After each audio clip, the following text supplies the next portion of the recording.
He started already. Okay. So, we're going to ask about what? The Cold War. Okay. You want to tell him who that is? This is Mr. Philip Cheney.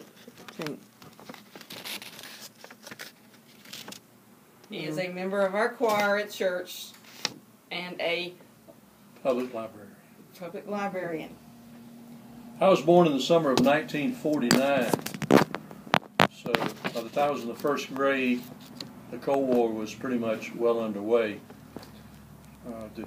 The first thing I really remember was this Cuban Missile Crisis, because some of the folks in our church were being called up. They were in the National Guard Reserves, and they were being called up to go to Florida. We lived in Albany, Georgia at the time. And I'm not sure at that age I really understood the magnitudes of having all those nuclear missiles aimed at the United States. I can remember that there were young men in our congregation that were being affected by this missile crisis. And John F. Kennedy was the one that was president at the time, and I can remember in 1960 when he was running against Richard Nixon for the presidency, and we got the Saturday Evening Post, which was a news magazine at the time, and I took the covers of 2 issues. One of them had John F. Kennedy on it, and the other one had Richard Nixon on it, and posted on the bulletin board. I was in the 6th grade at an elementary school in Albany, Georgia, and I can remember taking those pictures into the school. By the time I got to middle school, we call it junior high in those days, this Albany, it was a civil rights thing that happened in Albany, Georgia, where I was living at the time.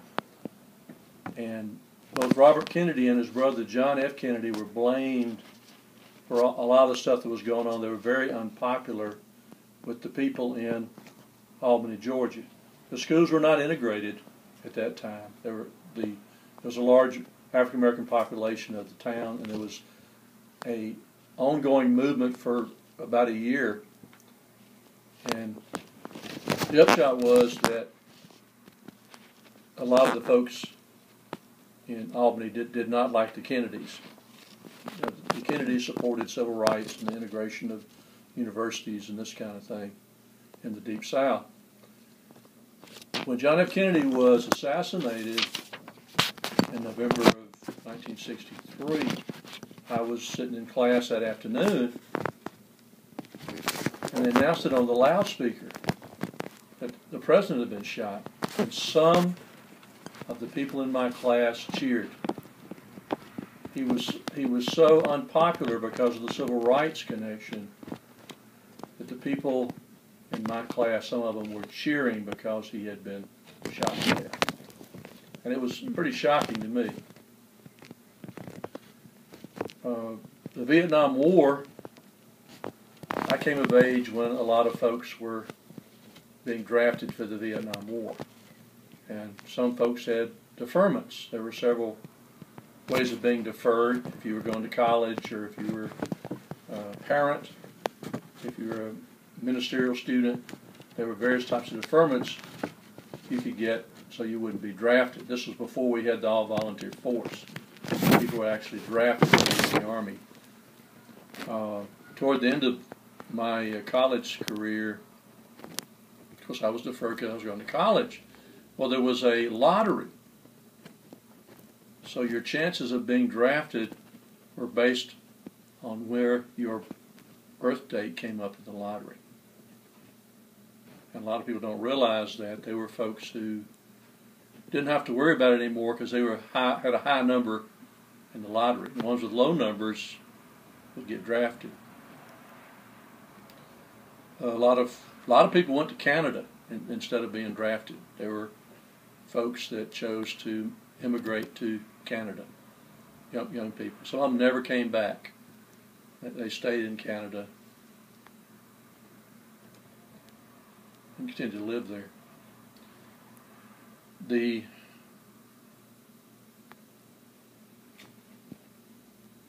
mean, I can remember as a young person worrying about nuclear attacks and being worried about fallout, and there were people did have bomb shelters. I don't think anybody in our town had one, but you'd read about them, how to build your own bomb shelter in your backyard, and there were plans, and some folks would actually build bomb shelters in the backyard and stock it just in case. And when I was first working in the library in Florence, and this was a lot later, this was in the 70s, the late 70s, they still had some of these civil defense shelters around. And I went through this course that they were offering at the time. They were still concerned about this possibility of nuclear bombs. And I had a self-study that I took in case they needed me to be some kind of official if a bomb happened. It was talking about how long people could survive underground after they'd been exposed to radiation, how quickly people would be killed if they'd been exposed to direct blast. And this was probably late 70s. So even at that time, there was still concern about what would happen and how the society would function if a bomb was dropped on the United States or our state or wherever. There were protests against the Vietnam War. And one of the most famous songs I'm going to sing for you, the first verse, is Blowing in the Wind by the well-known performer and songwriter Bob Dylan, who is still alive today and who's still out there performing, years after he first gained fame as a protest singer.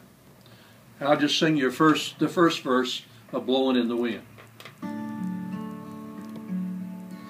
How many roads must a man walk down before they call him a man? Yes, and how many seas must the white dove sail before she sleeps in the sand?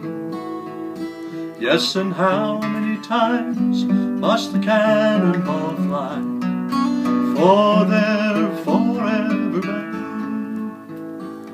The answer, my friend, is blowing in the wind. Answer is blowing in the wind.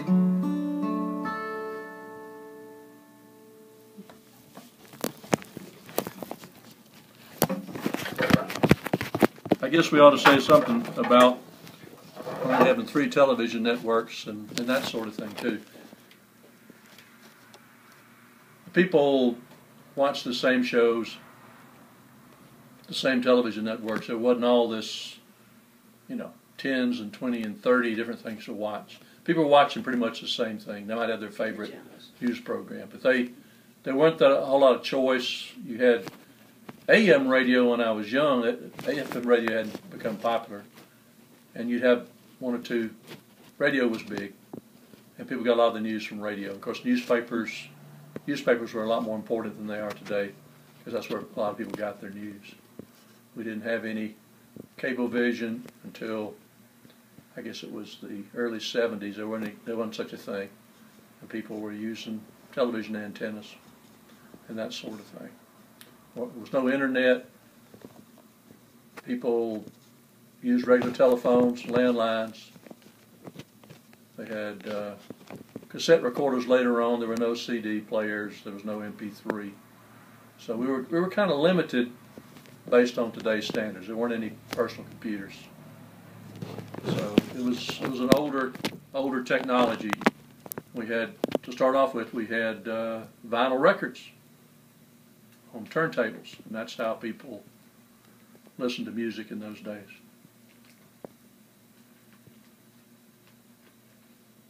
Is there anything else you'd like to know? Here, ask that bottom question. Was there anything that scared you during this time? I think we were all worried about the nuclear war as we got old enough to understand what might happen. I think we were worried about what the consequences would be if a bomb were dropped on the United States.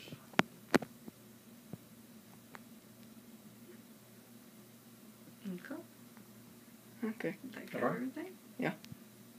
Thank you very much. You're welcome. Very interesting and entertaining. Are you going to use the low definition setting? Airbrush? Basically the default one I've had. I was asking when I had to get a new driver's license last summer, I said, I like the low definition airbrush option. I said, we don't do that. They was Nobody- like, what in the sim you're talking Nobody about? looks good on high definition unless you're just perfect complexion. True. A fairly young person with perfect complexion. Like Stephen. Yeah.